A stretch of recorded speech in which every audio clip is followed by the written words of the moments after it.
Our guest today for Touch Base and Soul is a Korean American chaplain at Tampa General Hospital in the US who has counseled thousands of patients as they face their deaths and their families.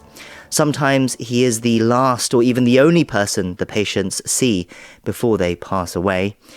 He has shared his notable encounters with his 93,000 Instagram followers and an additional 36,000 on X, and his goal is to promote open discussions about death and the concept of mortality. His name is J.S. Park, and he joins us today via video call to tell us about his work. Chaplain Park, hello, and thank you for your time today. I'm very honored, happy, and grateful to be here with you. Can you introduce us to yourself, to our listeners in your own words? Can you tell us a little bit about yourself?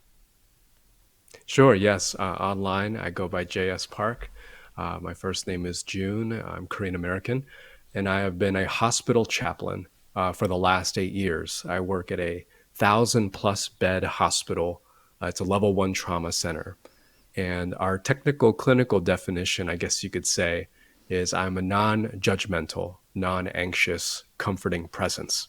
And so we attend every single death, code blue, trauma. We help with end-of-life care. And we are there to offer comfort and grief counsel. And sometimes we act in a religious or spiritual capacity, but very times we're often just there for the patient for anything that they need, whether they want to share or grieve or to tell their story. We are simply with our patient. Right, and one apt description I think that you have described yourself as before, I believe, is therapriest. So the mixture between therapist and priest. Yes. It's a little joke I made, I guess, a priest and a therapist, which is a therapriest. Certainly, therapists can do many things that a chaplain cannot and does not do, just as a priest does as well. But we fit in that intersection of faith and mental health and therapy. And so a therapist may go and see their patient and have progress and over a long term. And a priest may do some religious duties and sacraments and will also preach and impart information. But I'm there often on the worst moment, the worst day of my patient's life, to offer assistance and support for the crisis that they're going through and or that their family is also going through. And so chaplains often see the very worst of suffering, and we sit with and are with our patient through the hardest of it. And we can talk about faith, and sometimes we don't talk about faith, but certainly we offer support for everything our patient is going through mentally, spiritually, and emotionally. How did you end up in this position and on this path? You know, I actually majored in psychology, and then I made a last-minute switch and went to seminary and thought I could help people as a pastor. And I did pastoral ministry for almost a total of 7 years. And what I found is that in the church, I was a little bit on the outside. I grew up an atheist. I didn't grow up in the church. And I always felt like I was on the outside looking through a window. I didn't quite fit in doing pastoral ministry. And sometimes with church leadership, I loved my people, but I wasn't always good at the stuff behind closed doors, church politics and things like that. Maybe I wasn't smart or savvy enough for it. And then I left and I found chaplaincy, which was to me like being a pastor, but outside of the church. There are chaplains that serve at prisons, hospitals, in the military, law enforcement, fire department, in workplaces. And when I heard about what a chaplain does, I thought there's more than just being a pastor at a church. We can also offer spiritual and emotional support in these very difficult and hard situations. And I remember being very, very uncertain and unsure still on my first week as a chaplain. But I still remember my very, very first case, my very, very first patient. And of course, I'm changing some details to protect their privacy. But I accompanied a doctor in the emergency room, and we broke the news to this family that their loved one had just died in the emergency room. And this family, their grief was loud. and the grief was hard. And I offered the best support that I could. And I realized in that moment, this is the work that I want to do. This is the room where I belong. And I wanted to be a voice and a sounding board and a presence, the kind of presence that I needed growing up that I didn't always have. And I knew I was called to do this ministry. Well, it's incredible work that you do. What do you think it was about you, though, that led to this calling, as you said? Was there something in your upbringing, in your past that influenced you? Where do you think this desire, need to help people in such a difficult position, where do you think it comes from? Yeah, I had mentioned earlier that I didn't always have the presence that I needed. I didn't always have the voice that I needed growing up. Um, I, as many children of immigrants, suffered quite a bit of abuse and childhood trauma. My parents, I love them and I've since reconciled with them. They were doing the best that they could. But growing up, they didn't always know what to do and how to do it right. And so certainly I suffered quite a bit of abuse and trauma. And also with racism and with bullying. I grew up in Florida, which is not always a friendly place. And often I was the only Korean growing up that I knew in my circles. And so through all of this, I didn't always have someone cheering for me, rooting for me, seeing me, and hearing me. And so I always wanted to be in a place where I could give back, where I could give what I didn't have. And so in some ways, the trauma, of course, is something I never would ask for. The abuse is not something I would ever ask for. But I think because that happened, I wanted to be in a place where I could be at bedside or with or alongside someone who was suffering, hurt, abused, and alone, and let them know that they were not alone, that I was there with them, and to be somehow a reflection of God, even if I didn't use the word God or bring up religion, that I could still be hands, feet, and heart for this person. And so in many ways, I was deprived of presence, even though people in my life did try their best. I was still deprived of what I needed. And so my calling is always, what can I be that I needed? I can't imagine what you must go through on a daily basis. It sounds so difficult, facing death every day, and not just that, trying to help people through it as well. You said that you were a non-judgmental, non-anxious figure by the bedside, but how do you find that? How do you find yourself not be judgmental, not be anxious around this difficult situation, and what keeps you going? Yeah, that's a great question. When someone is grieving their loss, if a family member just lost their loved one, if a patient is just told you have cancer and you don't have much longer to live, if a patient realizes they have very few treatment options left, if a family has gotten in a car accident and one of them will not make it, the grief reaction, of course, is going to be very strong.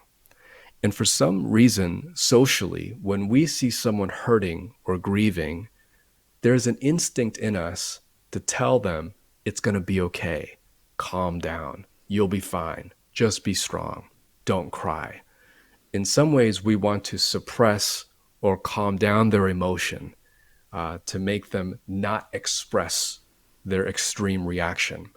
Because in some ways, we become uncomfortable when we see someone crying or screaming. And I've seen patients and families rolling on the ground, screaming, shaking their fist, even punching the wall or throwing a chair. And of course, that could make anyone uncomfortable. But I never judge anyone for their reaction. My role is to validate their grief response. If they want to cry, I am there to weep with them. If they're going to scream, I am there to validate their very, very hurt response. And so part of not judging is to not gloss over or just steamroll their emotional response, not to shame them for it, not to guilt them for it, but to simply allow them to be. So much of what I've learned in my own Korean heritage is that there have been so many times throughout Korean history when our voice has cried out for better, for more. because of so much that has happened to us in our Korean heritage and history. And so much of what I see in American and westernized culture is we just need to get back to shape and get better and keep working and keep going. And certainly we see that a little bit in Asian culture as well. But what I'm trying to learn is, and what I'm trying to validate in my patients and their families is, your body's response is natural. You just experience loss. Of course, you're going to react. Right. So I'm going to hold as much room in response, much room as I can, with as big of a heart as I can for my patients and their families. As I mentioned, You all, I'm you sorry. share some of your stories with a considerable audience that you have reached on social media. The stories have inspired, comfort, and helped a lot of people.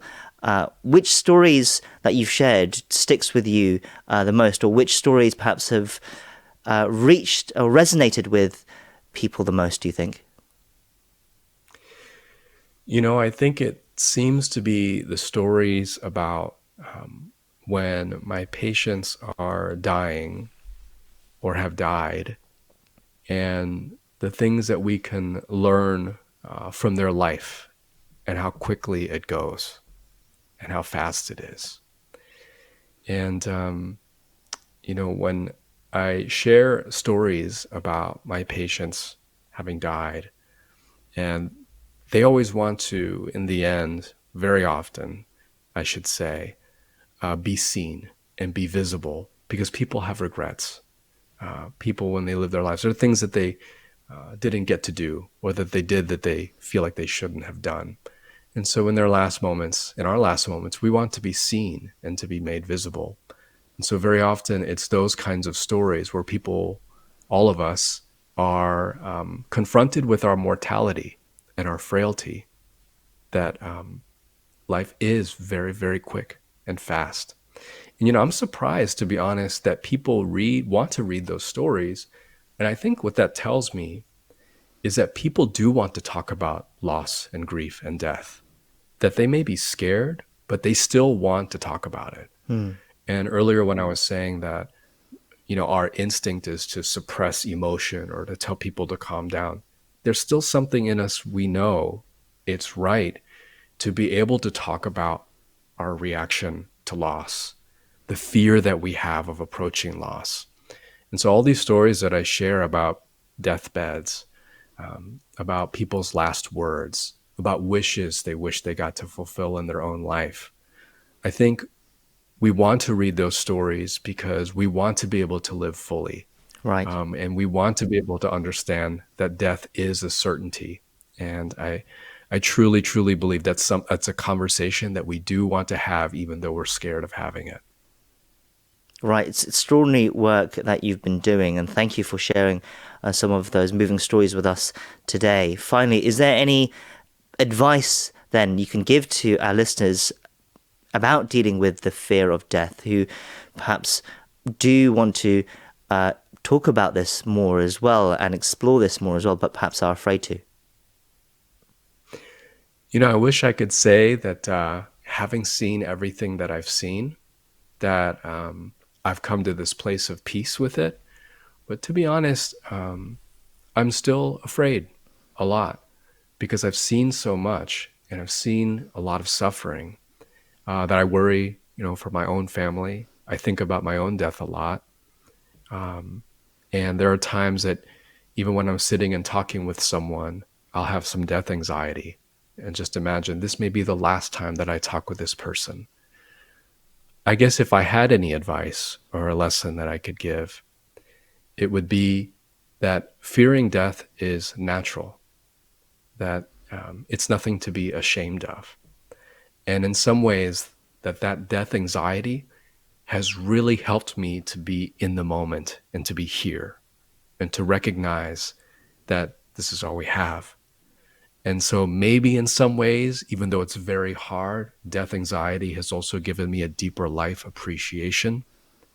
And so in everything that we're seeing in the world right now, I'm always asking, how can I be fully present and fully here and to give myself in this moment to this person, and not to wait not to wait, but to be here now. Well, it's been quite an experience to talk with you today, and thank you for sharing your time with us. We'll have to end it there. We've been speaking to Chaplain J.S. Park from Tampa General Hospital. Once again, thank you for your time. Thank you. Appreciate you.